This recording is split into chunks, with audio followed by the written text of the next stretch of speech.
Tirupati MLA Bhumana Karunakar Reddy శ్మశాన బాట పట్టారు. ఏదో మొక్కుబడిగా అలా వెళ్లి ఇలా రావటం కాదు. ఓ రోజు రాత్రంతా శ్మశాన వాటికలోనే గడిపారు. సమాధుల మధ్య నిద్రించారు. ఓ ఎమ్మెల్యే శ్మశానానికి ఎందుకు వెళ్లారు, ఆ పరిస్థితి ఎందుకు వచ్చింది, వాట్ ది స్టోరీ.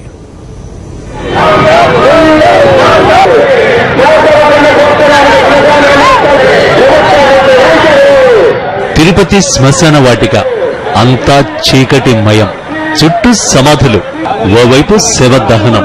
కాలుతున్న కట్టెల పక్కనే తిరుపతి ఎమ్మెల్యే భూమన కరుణాకర్ రెడ్డి జాగరణ.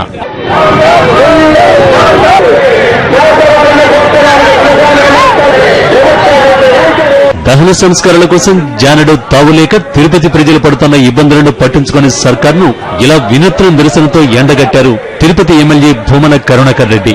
స్థానికులతో కలిసి శ్మశానంలోనే రాత్రంతా జాగరణ చేశారు. సమాధుల మధ్య పడుకున్నారు. భూమనకు స్థానికుల నుంచి అనూహ్య మద్దతు లభించింది. ఆయనతో పాటే శ్మశానంలోనే ఉండిపోయారు. శ్మశాన వాటికలో కనీస సౌకర్యాలు కల్పించాలని డిమాండ్ చేశారు. ఉండగా కదిలే పేసుకుని వచ్చేసినాడు. మామూలు చేస్తే పూడ్చే వెళ్ళలేరు. మాకు అన్ని ఇబ్బందులే. మాకు శ్మశానమే లేదు.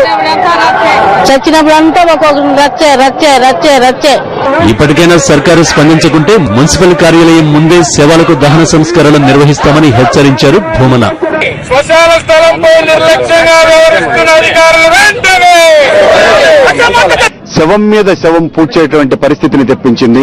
2 నెలలకు ఒకసారి ఒక శవాన్ని పూడిస్తే 2 నెలలకు ఏమాత్రం కూడా కుళ్ళి కూడా పోదు ఆ శవం మీదనే మరొక శవాన్ని పూడ్చేటువంటి పరిస్థితి ఇది. అంటే ఎంత చెప్పుకోవటానికి కూడా చాలా అసహ్యకరమైనటువంటి వాతావరణం ఇక్కడ ఉన్నది.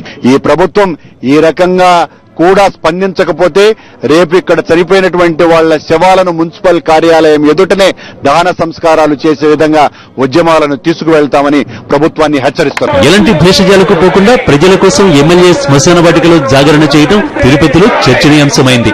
ఇప్పటికైనా ప్రభుత్వానికి కనువిప్పు కలగాలని స్థానికులు కోరుతున్నారు.